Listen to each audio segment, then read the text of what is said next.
The prison bus pulled through the gates of Ridgemont Women's Correctional Facility on a gray Tuesday morning. Rain was falling in that slow, steady way that makes everything feel heavy. Inside the bus sat 7 women, all chained at the wrists and ankles, all wearing the same orange jumpsuits. But only one of them was about to change everything that happened inside those walls. Her name was Rosa Delgado. She was 44 years old, with streaks of silver running through her dark hair and a pair of reading glasses hanging from a chain around her neck. If you saw her on the street, you might think she was a schoolteacher or maybe someone who worked at a bank. She had that kind of face, calm, patient, the kind of face that didn't attract attention. That was exactly what she wanted. The guards processed her like they processed everyone else. They took her fingerprints, her photograph, and whatever dignity she had left. They gave her a bedroll, a toothbrush, and a number. From now on, she wasn't Rosa Delgado anymore. She was inmate 77241. Her crime, according to the paperwork, was tax fraud. She had supposedly hidden money from the government for years, helping wealthy clients avoid paying what they owed. It was a white-collar crime, the kind that usually landed people in minimum security facilities with tennis courts and weekend visits. But something had gone wrong with her case. Some paperwork mix-up, they told her. Some bureaucratic error. And now here she was, in a maximum security prison surrounded by women, who had done things that would keep most people awake at night. Rosa didn't complain. She didn't ask questions. She just followed the guard down the long hallway to her cell and started making her bed. Her cellmate was a young woman named Tina, barely 22 years old, with nervous eyes and fingernails bitten down to nothing. Tina had been at Ridgemont for 8 months, and she still jumped at every loud noise. "You don't look like you belong here," Tina said, watching Rosa smooth out the thin blanket on her bunk. Rosa just smiled. "Nobody belongs in a place like this. No, I mean—" Tina lowered her voice. "The women here, they're different. They've done real stuff. Violent stuff. And you look like, I don't know, like my aunt or something." Rosa sat down on her bunk and looked at the young woman. There was something in her eyes that Tina couldn't quite read. Something old and tired, but also something sharp. Like a knife that had been put away in a drawer for years but never lost its edge. "Let me give you some advice," Rosa said quietly. "In a place like this, looking harmless is the best thing you can be. The ones who puff up their chests and try to look tough, they're the ones who get tested. But someone like me? I'm invisible. And invisible people survive?" Tina nodded slowly, not entirely sure what to make of this strange older woman. The first few days passed without incident. Rosa kept to herself, just like she said she would. She ate her meals alone in the corner of the cafeteria. She spent her yard time walking slow laps around the fence, her eyes always moving, always watching, but never in a way that anyone would notice. She went to bed early and woke up before the morning count. The other inmates didn't pay much attention to her. She was just another body taking up space, another number in the system. The gangs that ran the different sections of the prison had no interest in a middle-aged tax cheat who looked like she should be hosting a book club. There was nothing to gain from bothering her, and nothing to prove by pushing her around, but Rosa was paying attention to them. She learned the layout of the prison within her first 48 hours. She memorized which guards were lazy and which ones were alert. She noted which doors had faulty locks and which hallways had blind spots where the cameras couldn't reach. She figured out who really ran things at Ridgemont. Beyond the warden and the official chain of command, the answer to that question was a woman named Destiny Carter. Destiny was 31 years old, built like someone who had spent years turning her body into a weapon. She had tattoos covering both arms and a scar across her left eyebrow that she wore like a badge of honor. She had been at Ridgemont for 6 years, convicted of assault with a deadly weapon, and in that time she had built herself a small empire. She ran the east wing of the prison. Nothing happened there without her permission. If you wanted extra food, you went through Destiny. If you wanted protection, you paid Destiny. If you crossed her, you disappeared into the medical ward for a few weeks and came back a different person.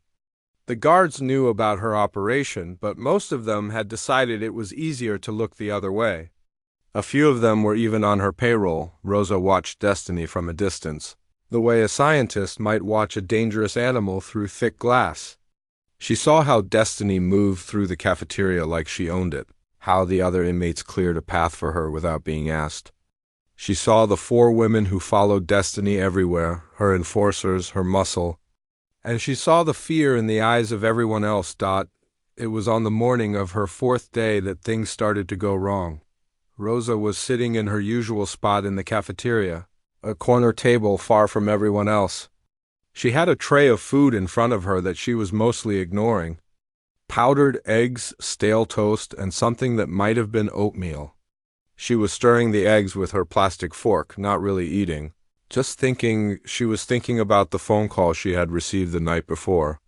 A guard had come to her cell after lights out and told her she had an emergency call. That alone was strange.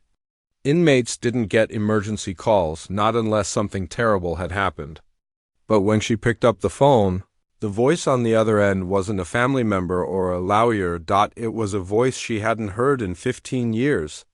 "They found you," the voice had said. "Someone on the inside leaked your location. You need to get out of there." Rosa had felt something cold settle in her stomach. "How long do I have?" "Days, maybe less." "They're sending someone." "Maybe they already have." The line went dead after that. Rosa had walked back to her cell in silence, her mind racing through possibilities, calculating odds, planning moves and countermoves. Tina had asked if everything was okay, and Rosa had just smiled and said it was nothing, but it wasn't nothing. It was the thing she had been running from for almost a decade. The thing she thought she had finally escaped when she agreed to testify, changed her name, and disappeared into a quiet life that ended with her sitting in this prison. Now, stirring her cold eggs in the corner of the cafeteria, Rosa was trying to figure out who had sold her out.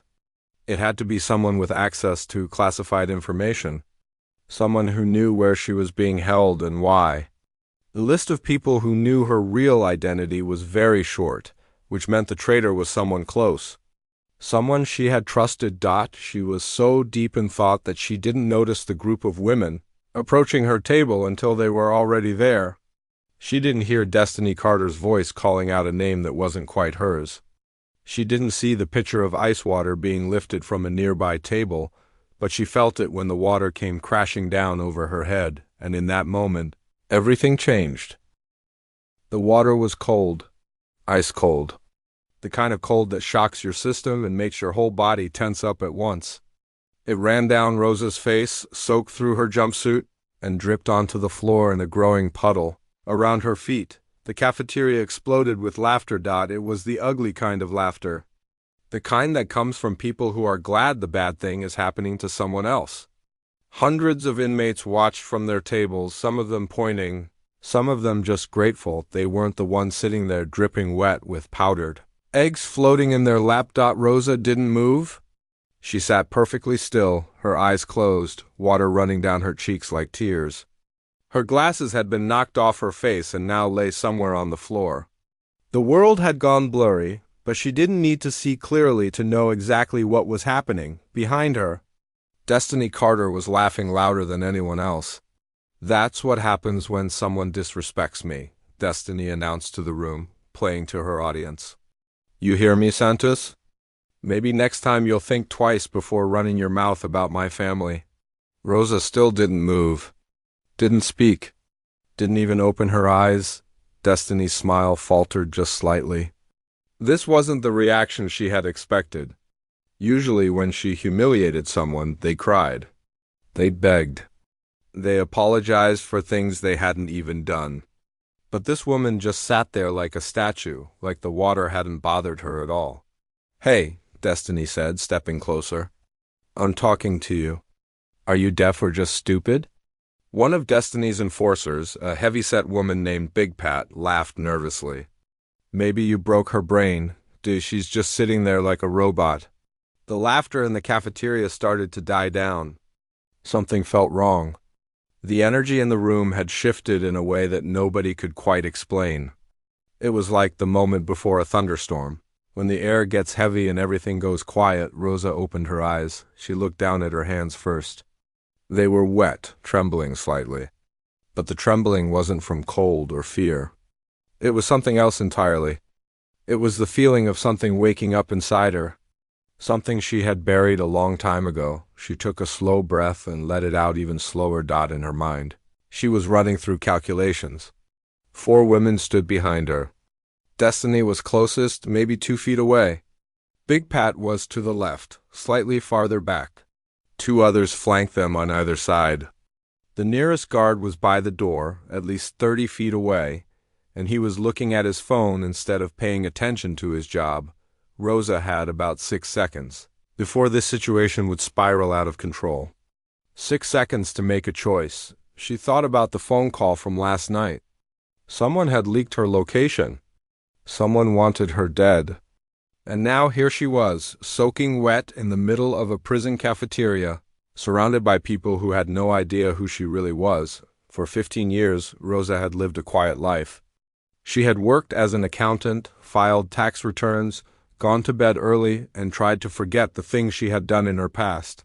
She had promised herself that the person she used to be was gone forever. That chapter was closed, but some chapters don't stay closed. Some things can't be buried no matter how hard you try. Destiny was still talking, still playing to the crowd, still enjoying her moment of power. She reached out and flicked the back of Rosa's head, the way a bully might flick a smaller kid in a schoolyard. "Hello?" Earth to Grandma. "You gonna apologize or what?" Rosa finally spoke. Her voice was calm, almost gentle. "You have the wrong person." Destiny snorted. "What?" I said, "You have the wrong person?" "My name is Rosa Delgado. I don't know who you think I am, but I've never spoken to you before today. I've never disrespected you or your family. You've made a mistake." The cafeteria was completely silent now. Everyone was watching, waiting to see what would happen next. Destiny's face twisted with anger. She didn't like being corrected. She especially didn't like being corrected in front of an audience. "I don't make mistakes," she said through gritted teeth. "Someone told me Santos was talking trash about my cousin." "And you're Santos?" "I saw your name on the intake list." Rosa nodded slowly. "There's another woman here with that name. A younger woman. She came in on the same bus as me. I think she's in the West Wing." For just a moment, a flicker of doubt crossed Destiny's face. But it disappeared quickly, replaced by stubborn pride. She had already committed to this. She had already poured the water. Admitting she was wrong would make her look weak, and looking weak in a place like this was the beginning of the end? "I don't care," Destiny said, loud enough for everyone to hear. "Even if I got the wrong person, you should have answered me when I called your name." "That's disrespect too. So this is what you get?" She turned to walk away, satisfied that she had saved face, and that's when Rosa made her decision. She could have let it go. She could have dried off, changed her clothes, and gone back to being invisible. That would have been the smart play. The safe play. The play that the old Rosa would have made without hesitation, but the old Rosa was gone now. The phone call last night had changed everything. Someone was coming for her. Someone who wanted her dead. And if she was going to survive what was coming, she couldn't afford to be seen as weak. Not even for a second. In prison, reputation is everything. Word travels fast behind these walls. If people thought she was the kind of woman who could be pushed around without consequences, she would become a target for everyone. But if people thought she was dangerous, they would leave her alone. And she needed to be left alone if she was going to figure out who had betrayed her. Rosa stood up from the bench. The movement was so sudden that Big Pat actually took a step backward. There was something different about the way Rosa was standing now. Her shoulders were squared. Her chin was up. The confused, harmless old woman from a minute ago had vanished completely. "Wait," Rosa said. Her voice was still calm, but there was something underneath it now. Something cold. Destiny stopped walking. She turned around slowly, her eyebrows raised in disbelief. Nobody told her to wait. Nobody. What did you just say to me? Rosa reached up and wiped the water from her face with one hand. With the other, she picked up the metal food tray from the table in front of her. She held it loosely at her side, like it meant nothing. I said, "Wait. I think we should finish this conversation." A ripple went through the crowd. Whispers spread from table to table. Was this woman crazy? Did she not know who she was talking to? Destiny Carter had put people in the hospital for less than this. Destiny smiled. It wasn't a nice smile. It was the smile of someone who was about to enjoy themselves very much. "Oh, you want to finish this conversation?" "Okay, Grandma. Let's finish it." She started walking back toward Rosa, her 4 enforcers falling into step behind her. The guards by the door still hadn't moved. Either they hadn't noticed what was happening, or they had decided not to get involved. Rosa watched them approach. 5 against 1. Bad odds for most people, but Rosa wasn't most people. She had spent 15 years trying to forget the things she had learned in her previous life. The training. The missions. The skills that had been drilled into her until they became as natural as breathing. She had buried all of it, locked it away in a part of her mind that she never visited. Now she opened that door, and everything she had tried to forget came flooding back. Destiny was 3 feet away now, close enough to touch. Her fist was clenched, ready to throw the first punch. Her enforcers spread out behind her, cutting off any escape route. Rosa shifted her weight slightly, adjusting her stance in a way that nobody noticed, and then Destiny swung. What happened next would become legend at Ridgemont Women's Correctional Facility. Inmates would talk about it for years afterward, describing it to newcomers with wide eyes and hushed voices. The guards would write reports about it that nobody would quite believe, and Destiny Carter would spend a long time in the medical ward, trying to understand how everything had gone so wrong so fast. But all of that was still seconds away. Right now, in this frozen moment, there was only Rosa Delgado standing in a puddle of ice water, watching a fist fly toward her face, and for the first time in 15 years, she smiled. Destiny's fist cut through the air like it had done 100 times before. She had been in more fights than she could count. She knew how to throw a punch. She knew how to hurt people. And she fully expected this punch to connect with the old woman's jaw and send her crashing to the floor. It didn't. Rosa moved her head maybe 2 inches to the left. That was all, just 2 inches, but it was enough. Destiny's fist sailed past her ear and hit nothing but empty air. The momentum carried Destiny forward, off balance for just a split second. And in that split second, Rosa moved. She didn't think about what she was doing. She didn't plan it out step by step. Her body just remembered. 15 years of trying to forget, and her muscles still knew exactly what to do. The metal food tray came up fast. Rosa didn't swing it like a weapon. She jabbed with it, quick and precise, driving the edge into the soft spot just below Destiny's throat. Not hard enough to cause serious damage. Just hard enough to make her stop. Destiny made a sound like all the air had been sucked out of her lungs. Her eyes went wide. Her hands flew to her throat. And then her knees buckled and she dropped to the floor, gasping for breath. The whole thing took less than 2 seconds. The cafeteria went completely silent. Nobody moved. Nobody spoke. It was like someone had pressed pause on the entire room. Big Pat was the first to react. She let out a roar of anger and charged at Rosa from the left side. She was a big woman, strong and heavy, and she was used to using her size to overwhelm people. She grabbed for Rosa's arm, trying to catch her and drag her down. Rosa didn't resist the grab. Instead, she moved with it, spinning her body in the same direction Big Pat was pulling. It threw Big Pat off balance, made her stumble forward. And as she stumbled, Rosa swept her leg out in a low arc that caught Big Pat right behind the ankles. Big Pat went down hard. Her head bounced off the edge of a table as she fell, and she lay there on the floor, dazed and groaning. 3 seconds.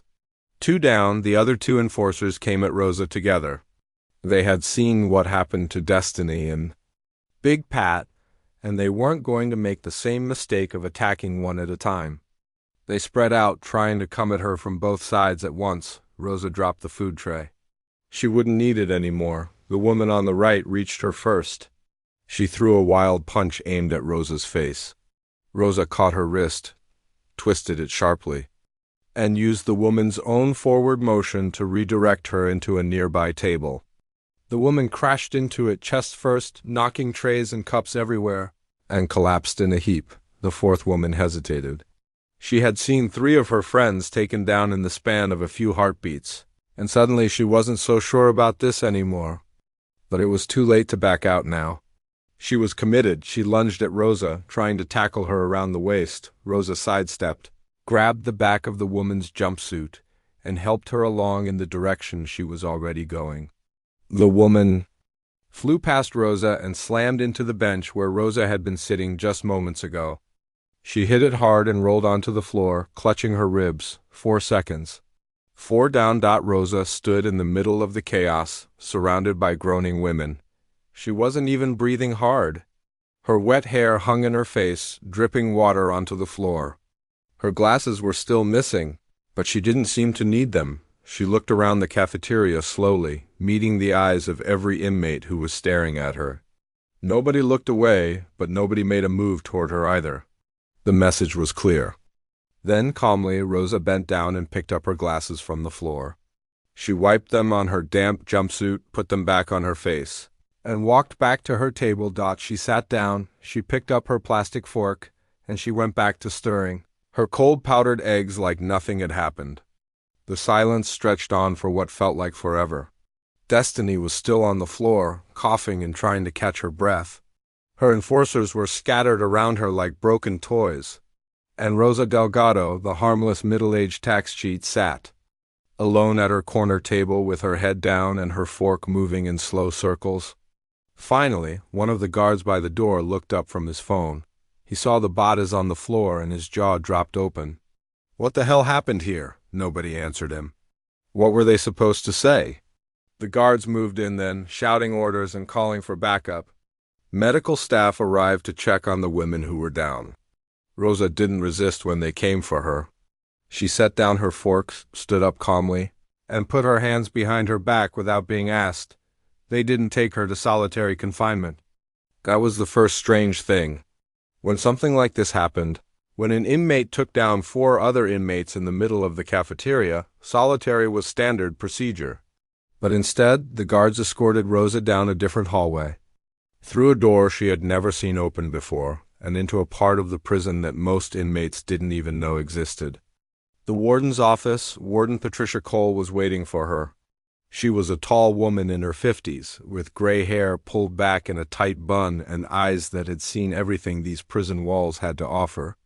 Nothing surprised her anymore, or so she thought. She gestured for Rosa to sit in the chair across from her desk. The guards left the room and closed the door behind them. For a long moment, neither woman spoke. The warden just studied Rosa's face, looking for something. Rosa looked back at her without expression. Finally, the warden opened a drawer in her desk and pulled out a thick file folder. It was marked with red stamps that Rosa recognized immediately, classified, eyes only. The kind of stamps that regular prison wardens weren't supposed to have access to. Rosa Delgado, the warden said, reading from the file. Born in San Antonio. Worked as an accountant for 12 years before your arrest. Convicted of tax fraud 6 months ago. Sentenced to 8 years. She looked up. That's what your official record says. Rosa said nothing. The warden turned to another page. But this is your real file. The one that took me 3 days and 4 phone calls to Washington to get my hands on. She paused, her eyes scanning the page. Recruited at age 22. 14 years of active service. Specialist in close quarters combat and tactical operations. Fluent in 6 languages. 3 commendations that are so classified I'm not even allowed to know what you did to earn them. Rosa still said nothing. Her face was a mask. You're not really here for tax fraud, are you? The warden continued. The tax fraud conviction was a cover story. You're in witness protection. You testified against some very dangerous people, and they put you somewhere they thought nobody would ever find you. She closed the file and leaned back in her chair. But someone did find you. Someone inside this prison leaked your location. And the woman you just put on the floor? Destiny Carter? She has connections to the exact people you testified against. The exact people who want you dead. For the first time, something flickered in Rosa's eyes. Not fear, something colder than fear. That wasn't a coincidence, Rosa said quietly. The water. The confrontation. Someone set that up. The warden nodded slowly. That's what I'm thinking too. Someone wanted to see what would happen. Someone wanted to test you or expose you or maybe just get you killed in a way that would look like prison violence. Rosa processed this information.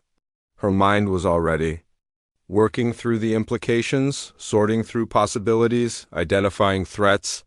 How many guards do they have? She asked. The warden's face tightened. I don't know, that's the problem. I don't know who I can trust anymore. Rosa looked at her for a long moment. Then she leaned forward in her chair. Neither do I, but I'm going to find out. The warden held her gaze. Something passed between them. An understanding, an alliance born out of necessity. What do you need? The warden asked. Rosa smiled. It was not a warm smile. Time and information. And for everyone in this prison, too. Keep thinking I'm just a harmless old woman who got lucky in a fight. The warden nodded slowly. I think that ship has sailed. After what happened in the cafeteria, everyone is going to know you're dangerous. Rosa shook her head. Let them think I'm dangerous. That's fine. But they can't know what I really am. Not yet, not until I find out who sold me out. She stood up from the chair, her wet jumpsuit clinging to her frame. Someone in this prison wants me dead, and I'm going to find them before they get another chance. Rosa walked back to her cell that evening with 2 guards escorting her. Word had already spread through the prison like wildfire. Everywhere she went, inmates stopped talking and stared. Some of them looked at her with fear. Others looked at her with something like respect. A few looked at her like they were measuring her, trying to figure out if the stories were true. Rosa ignored all of them. She had bigger problems to worry about when she got back to her cell. Tina was sitting on her bunk with her knees pulled up to her chest. The young woman's eyes were wide, and she looked like she hadn't moved in hours. Is it true? Tina whispered as soon as the guards walked away. Did you really take down Destiny Carter and all 4 of her people by yourself? Rosa sat down on her own bunk and started untying her shoes. People exaggerate. That's not an answer. Rosa looked up at her young cellmate. Tina was scared. That was obvious. But she wasn't scared of Rosa. She was scared for her. Listen to me carefully, Rosa said quietly. What happened today is going to make things complicated. People are going to ask you questions about me, guards, other inmates, maybe people from outside. When they do, you tell them the truth. You tell them you don't know anything about me. You tell them I'm just a quiet old woman who keeps to herself. Can you do that? Tina nodded slowly. But why? What's going on? Who are you really? Rosa was quiet for a moment. She thought about lying. It would be easier, safer, but something about this girl reminded her of someone she used to know a long time ago. Someone she couldn't save. I'm someone who made a lot of enemies, Rosa finally said. And now those enemies have found me? The less you know about it, the safer you'll be. Do you understand? Tina swallowed hard. Are you going to be okay? Rosa almost smiled. It had been a long time since anyone had asked her that question. I don't know yet, but I'm going to try. That night, Rosa lay awake in her bunk, staring at the ceiling. Her mind was working through everything she knew, trying to piece together the puzzle. Someone had leaked her location, that much was certain. But the list of people who knew her true identity was very short. Her handler at the agency, the federal prosecutor who had arranged her testimony, 2 U.S. Marshals who had managed her relocation, and the warden who had only found out 3 days ago one of those people was a traitor. One of those people had sold her out to the Vargas cartel, the same criminal organization she had helped destroy 8 years ago. The same people who had sworn to kill her if it took them 100 years. But which one? Rosa closed her eyes and thought back to the phone call she had received. The voice had been disguised, scrambled through some kind of electronic filter. But something about it had felt familiar, the rhythm of the speech, the choice of words. She had heard that voice before, she was sure of it. She just couldn't place it. And then there was the setup in the cafeteria. Destiny Carter had been fed false information. Someone had told her that Santos was disrespecting her family, knowing that Destiny would react violently, knowing that Rosa would be forced to defend herself. But why? What was the point? Two possibilities. Either someone wanted Rosa dead and hoped Destiny would do the job for them, or someone wanted to expose Rosa's abilities to confirm that she was really the person the cartel was looking for. Either way, the attack in the cafeteria was just the beginning. Whoever was behind this wouldn't stop now. They would try again. And next time, they might not rely on prison politics to do their dirty work. The next morning, Rosa requested a meeting with the warden. It took a few hours, but eventually she was escorted back to that same office, that same chair across from that same desk. Warden Cole looked tired. Dark circles under her eyes suggested she hadn't slept much either. "I've been making calls all night," the warden said, "trying to figure out who leaked your information." "So far, nothing? Everyone claims they don't know anything?" "Everyone has alibis and explanations," Rosa nodded. She had expected as much. "What about inside the prison? Have you identified which guards are compromised?" The warden hesitated. "I have suspicions, but suspicions aren't proof. I can't just start firing people without evidence. And if I move too fast, the real traitor will know we're onto them. They'll cover their tracks. Or they'll accelerate their timeline," Rosa said. "If they think you're getting close, they might decide to finish the job quickly instead of waiting." The warden rubbed her temples. "So what do you suggest?" "I'm open to ideas because right now I'm out of them." Rosa had been thinking about this all night. She had a plan, but it was risky. It required trusting someone she had just met. And trust wasn't something Rosa gave easily anymore. "I need access to the prison's communication logs," she said.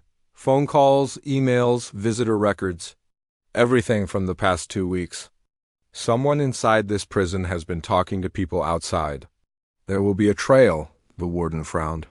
"Those records are confidential. I can't just hand them over to an inmate."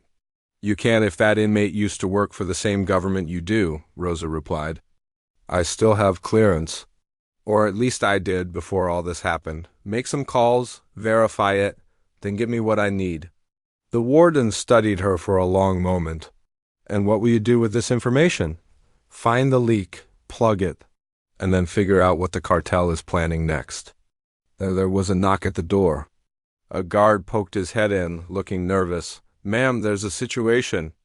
The federal marshals are here. They say they're here to transfer the inmate." Rosa felt her stomach drop. She looked at the warden. The warden looked back at her with alarm. "I didn't request any transfer," the warden said slowly. "I didn't even know the marshals were coming." Rosa stood up from her chair. Her instincts were screaming at her. Something was very wrong. "Don't let them take me," she said quietly. If I leave this prison with people we haven't verified, I won't make it to wherever they're taking me. It'll look like an accident, an escape attempt gone wrong. Something they can explain away." The warden picked up her phone and dialed a number. She spoke quickly, asking questions, demanding answers. Her face grew darker with every response she received. Finally, she hung up the phone. "The marshal's office has no record of any transfer order," she said. "Whoever those men are in my lobby, they're not real federal marshals." Rosa felt something cold settle in her chest. The cartel had moved faster than she expected. They weren't waiting for another prison setup. They were coming for her directly with fake credentials and a fake transfer order. "How many of them?" Rosa asked. 3? And they're armed?" Rosa looked around the office. 1 door, 1 window. "Limited options. Is there another way out of this building?" The warden nodded. "There's a service corridor that leads to the maintenance wing. From there you can access the east yard. But Rosa, if you run, you'll be a fugitive. Every law enforcement agency in the country will be looking for you." Rosa shook her head. "I'm not running, I'm repositioning." "There's a difference." She moved toward the door, then stopped and looked back at the warden. "Those communication logs I asked for. Can you get them to me?" The warden opened her desk drawer and pulled out a flash drive. "I already started pulling them this morning." "I had a feeling you were right about there being a trail." Rosa took the flash drive and tucked it into her jumpsuit. Thank you for believing me. The warden smiled grimly. Don't thank me yet. We still don't know who we can trust. And right now, there are 3 armed men between you and freedom. Rosa opened the door and looked down the hallway. She could hear voices in the distance. The fake marshals were getting impatient. 3 men, she said softly. I've dealt with worse odds. And then she disappeared into the corridor, moving like a shadow, leaving the warden alone with the impossible situation that was about to unfold. Rosa moved through the service corridor like she had been born in these walls. Her feet made no sound on the concrete floor. Her breathing was slow and controlled. Every sense she had was working overtime, picking up sounds and movements that most people would never notice. Behind her, she could hear the fake marshals arguing with the warden. Their voices were muffled by distance and walls, but she caught pieces of it. They were getting angry. They knew something was wrong. They knew their window was closing. She had maybe 5 minutes before they figured out. She was gone. The maintenance wing was dark and smelled like cleaning chemicals and old rust. Rosa found a small office tucked behind some storage shelves. She ducked inside, pulled the flash drive from her jumpsuit, and looked around for a computer. There was one on the desk. Old and slow, but it would do the job. She plugged in the flash drive and started scrolling through the files. Phone records, email logs, visitor sign-in sheets, months of data, thousands of entries. Finding the needle in this haystack would take hours she didn't have, but Rosa had been trained to find patterns, to see connections that other people missed. And right now, her life depended on finding the right connection fast. She started with the phone records. Any calls made to numbers outside the normal network. Any calls that happened late at night or during shift changes when supervision was low. Any calls that lasted longer than they should have. One number kept appearing. A cell phone with a blocked registration. Someone inside the prison had called that number 14 times in the past 2 weeks. The calls were short, never more than 2 minutes, but they happened at regular intervals. Like status reports. Rosa traced the calls back to their source. Her blood went cold when she saw the name, Officer Daniel Vega, one of the guards who had escorted her to the warden's office. One of the guards who knew exactly where she was at all times. One of the guards who was supposed to be protecting her. It all made sense now. Vega had access to the intake records. He would have seen her name come through the system. He could have easily fed false information to Destiny Carter, setting up the confrontation in the cafeteria. And he could have told the cartel exactly when and where to send their fake marshals. Rosa heard footsteps in the corridor outside. Heavy boots. Moving fast. She pulled the flash drive from the computer and slipped it back into her jumpsuit. Then she pressed herself against the wall beside the door and waited. The door swung open. A flashlight beam cut through the darkness. "She's not in here," a voice said. A voice Rosa recognized. "Officer Vega." "Keep looking," another voice replied. One of the fake marshals. "She can't have gone far. The warden is stalling, but we don't have much time before real backup arrives." The flashlight swept across the room. Rosa held her breath. The beam passed within inches of her face, but didn't stop. Vega was looking in the wrong direction, checking behind desks and under tables. He never thought to look beside the door. Rosa moved. She grabbed Vega's wrist and twisted it sharply, forcing him to drop the flashlight. Before he could cry out, she had him in a chokehold, cutting off his air supply just enough to keep him quiet. "Tell me who you're working for," she whispered in his ear. "Tell me and I'll let you breathe." Vega struggled, but Rosa's grip was like iron. She had done this 1,000 times before. She knew exactly how much pressure to apply. "The Vargas family," Vega gasped. "They paid me $50,000 to give them your location." "How did they know I was coming here?" "I don't know. They contacted me. Said a woman named Rosa Delgado would be transferred to Ridgemont and that she was worth a lot of money to them. That's all I know, I swear." Rosa believed him. Men like Vega were just tools, small players in a much bigger game. The real mastermind was somewhere else, pulling strings from a safe distance. She tightened her grip slightly. "The men in the lobby. How many more are there?" "Just 3. They were supposed to take you out quietly, make it look like an escape attempt. Rosa released him, but only enough for him to breathe normally. Here's what's going to happen. You're going to walk out there and tell your friends that you found me, that I'm hiding in the east yard near the fence. Send them on a chase while I find another way out. Viga's voice was shaking. They'll know I'm lying. They'll figure it out. Maybe, but if you don't do what I say, I'll make sure every law enforcement agency in this state knows you're on the cartel's payroll. Prison guards don't do well in prison, Viga. Trust me on that. She let him go. He stumbled forward, rubbing his throat, breathing hard. Go, Rosa said. Now, Viga looked at her one last time. There was fear in his eyes. Real fear. He had thought Rosa was just a target, just a name on a list. He hadn't understood what she really was until this moment. He left without another word. Rosa waited 60 seconds, listening to his footsteps fade away.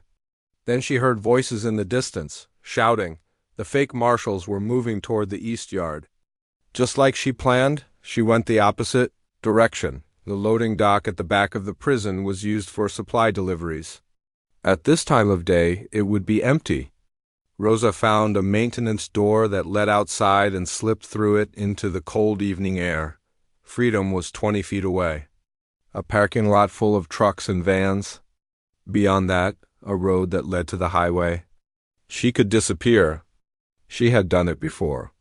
She could change her name again, find another quiet life, keep running until the Vargas family gave up or died trying to find her, but Rosa was tired of running. She had spent 15 years looking over her shoulder. 15 years jumping at shadows. 15 years never being able to trust anyone or stay anywhere for too long. It had to end. One way or another, it had to end tonight. She turned around and walked back into the prison. Warden Cole was exactly where Rosa expected her to be. Still in her office, on the phone with what sounded like federal agents. Real ones this time? When she saw Rosa walk through the door, her jaw dropped. What are you doing here? I thought you were escaping. Rosa sat down in the chair across from the warden's desk. I changed my mind. She pulled the flash drive from her jumpsuit and set it on the desk. Officer Viga is your leak. He's been taking money from the Vargas cartel for at least 2 weeks. The phone records prove it. The 3 men in your lobby are cartel soldiers, not marshals. And somewhere out there is someone with enough access to classified information to know I was being transferred here before I even arrived. The warden stared at her. You figured all that out in the last 20 minutes? Rosa shrugged. It's what I used to do. Sirens wailed in the distance. Getting closer. The real backup was almost here. What happens now? The warden asked. Rosa looked out the window at the darkening sky. Now I stopped running. I'm going to find out who sold me out. Not just Viga, the person above him, the one who started all of this. And when I find them, I'm going to make sure they can never hurt anyone else. The warden leaned back in her chair. You know, I can't officially help you with that. There are rules, procedures. Rosa smiled slightly. I've never been very good at following rules. The door burst open. Federal agents poured in, weapons drawn, shouting orders. They surrounded Rosa, forced her to the ground, put her in handcuffs, but Rosa didn't resist. She stayed calm. She stayed patient, because she knew something they didn't. The flash drive contained more than just phone records. It contained email addresses, account numbers, names of people who thought they were invisible. The Vargas cartel had been careful, but not careful enough. And now Rosa had everything she needed to bring them down. As they led her out of the office. She caught the warden's eye one last time. The warden gave her a small nod. Rosa nodded back. This wasn't the end of her story. It was just the beginning of a new chapter. And this time, she wasn't the one being hunted. She was the hunter.